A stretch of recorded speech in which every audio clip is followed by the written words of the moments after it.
Not all of our horses sleep inside at nighttime. A lot of them prefer to be out. Horses in general just prefer to be outside. But because we have one of the plow horses that we rescued, her hooves were so infected with a disease called canker that we basically had to have part of her hoof taken off to get rid of the disease, or else she, we wouldn't be able to heal it. So she comes in every night and sleeps in her stall, so I can treat her feet, clean them out, put medicine in there, the works.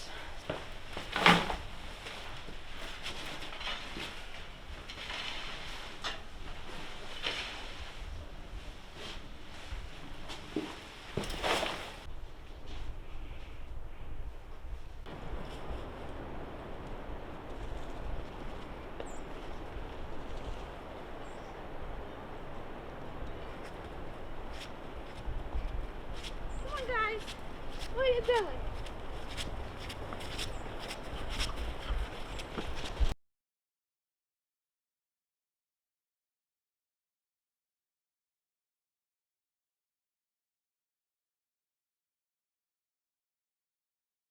A normal day here, I'm the primary caregiver, so 99% of the work I do myself. All the animals get fed AM and PM, so that in itself is an hour and a half job, just to, get them green, get them hay. You gotta fill waters. During the winter, you gotta crack the ice on top of the waters. We have 5 barns here, so every barn has to be cleaned, totally thoroughly cleaned every week. And then of course picked throughout the week, get all the fresh feces out, make sure everything's nice and warm, especially on these colder winter months.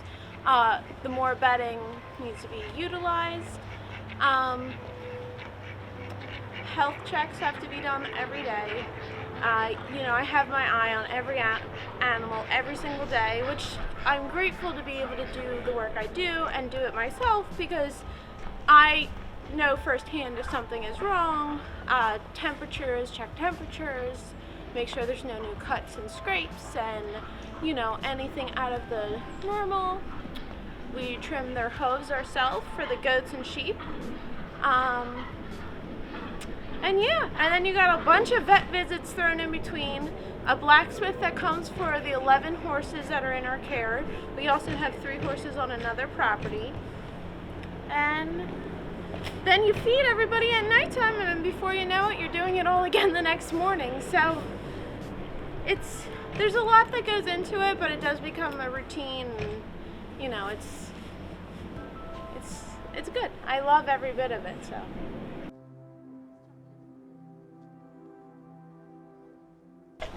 Well, Nellie's 2 babies, and then these 2 babies, and then Bonnie and Clyde, but they're older. They were born in October.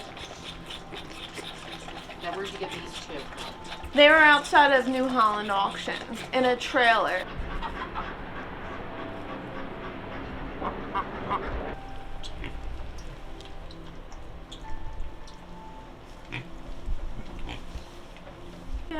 The manual labor is tough, but it's so worth it. It's kind of like that theory that if you love what you do, you'll never work a day in your life.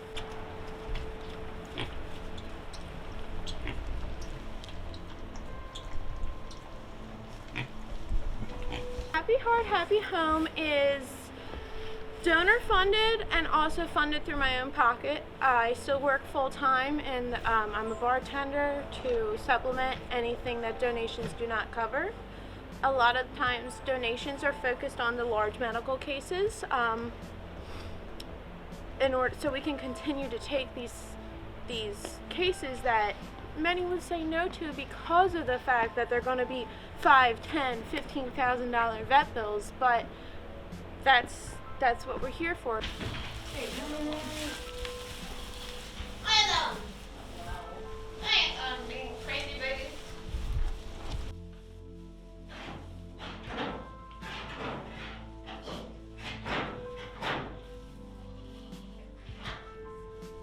message is going to come from the animals. People fall in love with them. They fall in love with their stories. They see a mom taking care of her 2 babies and they can directly relate to that. And that's why I always say, like, this isn't my story, it's their story. I'm just the one putting it in the words for other people to understand.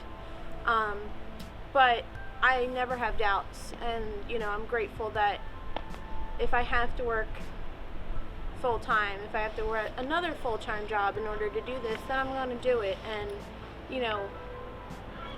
their lives,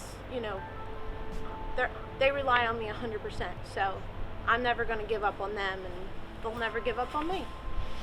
I wouldn't be alive today if it wasn't for Celtic right there. He's looking at me right now, probably because he wants a cookie. I was battling, I originally went to college for dance, and I fell into a very bad eating disorder. I was struggling with anorexia. The doctor wanted to put me on a feeding tube, and I said, no, I don't want that. And he said, there are quicker ways to kill yourself than what you're doing. And I just was like, okay, that's fine.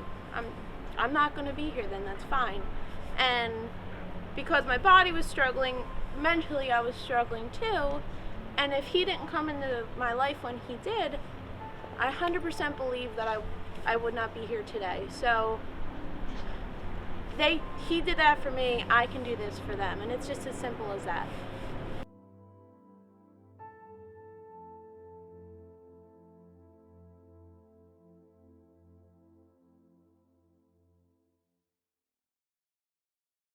Animals that are in livestock auctions are being auctioned off for meat.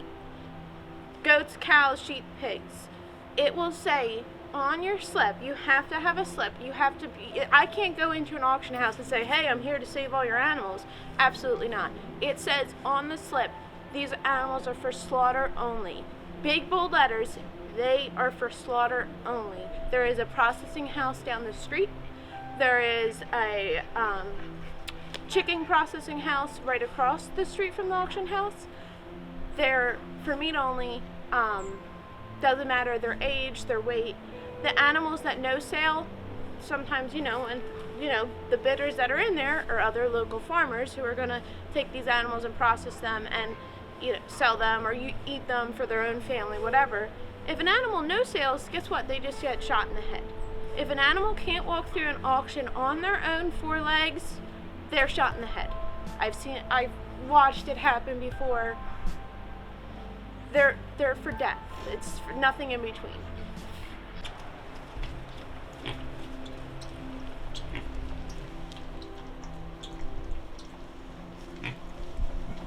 Goats, sheep, they love their families more than anything in the world, and they know when they're separated. So it's just learning that our emotions aren't just ours, they're not just to humans. Animals have all those same emotions as we do, and they go through the same trials and the same pains and the same happies and the same lows.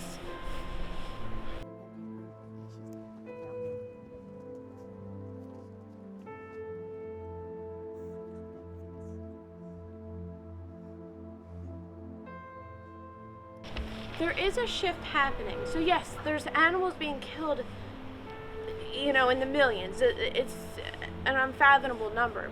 But the shift is happening, and the world is changing. We just, it's hard to see when you're from my eyes, because I still see the death and the sadness every single day. But from the outsider perspective, it's happening, and we're going to get there. I'm not saying it's going to happen in my lifetime or your lifetime, but it's going to happen. So I think that's the best we can do.